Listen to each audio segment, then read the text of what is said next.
Oi pessoal, tem um vídeo aqui no canal em que eu falei sobre diabetes mellitus gestacional e eu vou deixar esse vídeo em um cartãozinho que aparece pra vocês no lado direito do vídeo aí acima. Se você não assistiu esse vídeo anterior, eu recomendo que você assista para você se inteirar mais sobre a questão do diabetes gestacional em si. Nesse aqui de agora, eu vou trazer para vocês a questão realmente, né? Porque uma coisa é você entender o diabetes gestacional e que lá no vídeo eu falo, né, que a nutrição ou uma má nutrição pode influenciar bastante na indução desse quadro.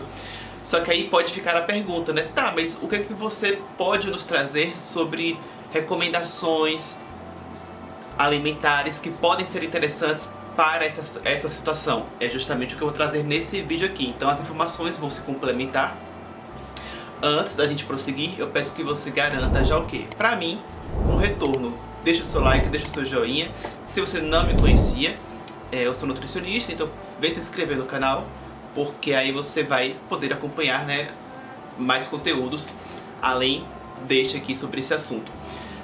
Bom, então aí na tela vocês acompanham essa imagem, tá? Então basicamente aqui você vai entender o seguinte, né, que a dieta materna pode ter aí, né, uma influência por mecanismos epigenéticos, né? Então você pode gerar modificações epigenéticas que vão repercutir, né, por mecanismos aí diversos, no sentido de, perceba, você pode entender essas questões todas que a gente vai ver aqui de duas formas. Numa situação de diabetes gestacional constatada, tudo que vocês vão ver aqui vai ser útil para você, no caso, né, a mãe ali, né, a gestante em questão, ter agora um quadro controlado para que ela não desenvolva complicações associadas a esse diabetes gestacional. Então é uma forma de você conter os danos, evitar que a situação fique fora de controle. Mas ao mesmo tempo vocês podem entender também que essas dicas que vão ser dadas aqui servirão também como mecanismos de prevenção. Então também a gente pode entender que aquela gestante que nem está com diabetes gestacional, se ela tem esse tipo de alimentação, pode se beneficiar no mecanismo da prevenção. Porque basicamente, né, a questão epigenética e o termo epigenética envolve o quesito interação daquilo que você come, os alimentos e os nutrientes que eles carregam. Lá dentro do seu corpo, esses nutrientes vão interagir com os seus genes, né? Então vai modular a expressão gênica, e o que o artigo traz na imagem é que determinados alimentos e seus princípios ativos, compostos bioativos principais, vamos colocar assim, eles tendem a gerar uma proteção e gerar justamente uma redução dos danos, das complicações associadas ao diabetes gestacional. Então vamos lá. Que alimentos são esses, né? Bom, eles trazem esses que estão aqui listados, tá? Ilustrados, são eles: o brócolis, e em cada alimento eles colocam abaixo, entre parênteses, o que seria aí o princípio ativo, o composto bioativo mais talvez relacionado, né, com esses benefícios aqui abaixo. Então o brócolis, o sulforafano, a soja, a genisteína, o chá verde, as catequinas, a laranja, a quercetina, a uva, a naringenina, o gengibre, o gingerol, e a cúrcuma, a curcumina. Deixa bem claro aí, né, algumas observações, por exemplo, em relação à soja, tem que ter muito cuidado, né, por exemplo, em não consumir uma soja transgênica. No caso do chá verde, é importante lembrar que o chá verde é fonte de cafeína e pode ser um perigo em uma gestante, então tem que ter muito cuidado. Eu recomendaria mais a questão do chá verde, por exemplo, em um caso de gravidez planejada. Então o chá verde poderia ser usado nesse período ali, antes da concepção, antes do início da gravidez. Mas eu evitaria talvez o chá verde durante a gestação em si. Mas ela poderia já ter os benefícios consumido com uma certa frequência, né, antes da gravidez. Enfim, são condutas que vão sendo feitas, né, ali, né, na particularidade. Bom, e aí essas questões aqui, na verdade esses compostos bioativos geram modificações epigenéticas que podem influenciar, gente, por meio de mecanismos diversos, a questão transgeracionalidade. Ih, gente, peraí.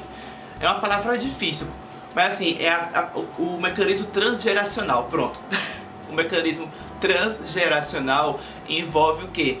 A questão da herança genética, do histórico, da herança familiar, né? O histórico familiar.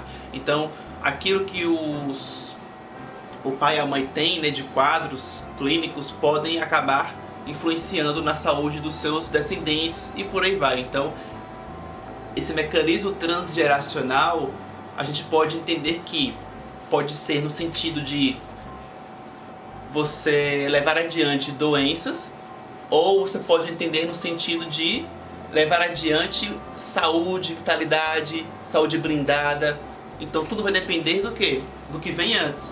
Do que aquele pai e aquela mãe tem de histórico de alimentação. Eles vão estar gerando descendentes mais blindados em relação à saúde, ou descendentes com mais risco de desenvolver doenças. É nesse sentido esse termo aí, transgeracional. É porque eu queria falar a palavra transgeracionalidade. É isso. Agora foi. Então, tá, mas quais são os efeitos, né, de uma boa alimentação no quesito diabetes gestacional, né? Você pode reduzir, né, a hipoglicemia fetal, você pode melhorar o status glicêmico tanto da mãe, né, e a questão da secreção da insulina. Então basicamente você melhora esse controle glicêmico da mãe e do feto. Você reduz doenças metabólicas na mãe, reduz citocinas inflamatórias, você melhora o desenvolvimento intrauterino placentário, né? Então realmente você vai melhorar toda a fase gestacional e reduzindo o risco de macrosomia, que inclusive eu falei no outro vídeo que eu já indiquei para vocês, né?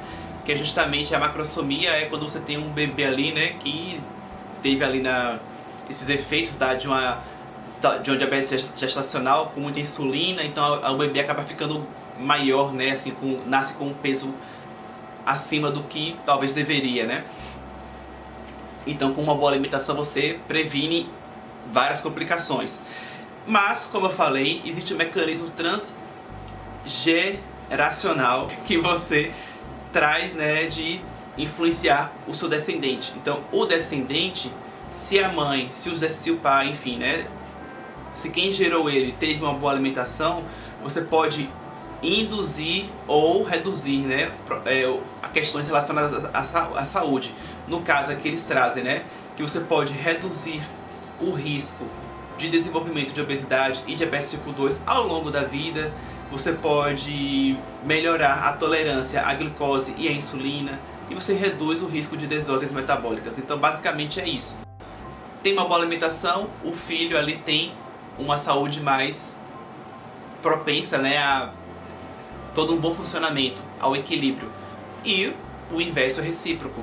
Se não há essa boa alimentação, se há um quadro de diabetes gestacional sem nenhum tipo de controle, sem nenhum tipo de cuidado na alimentação para conter isso tudo, aí você tem um filho que tem o contrário, né? Que é justamente o quê? Maior risco de desenvolver obesidade, diabetes ao longo da vida.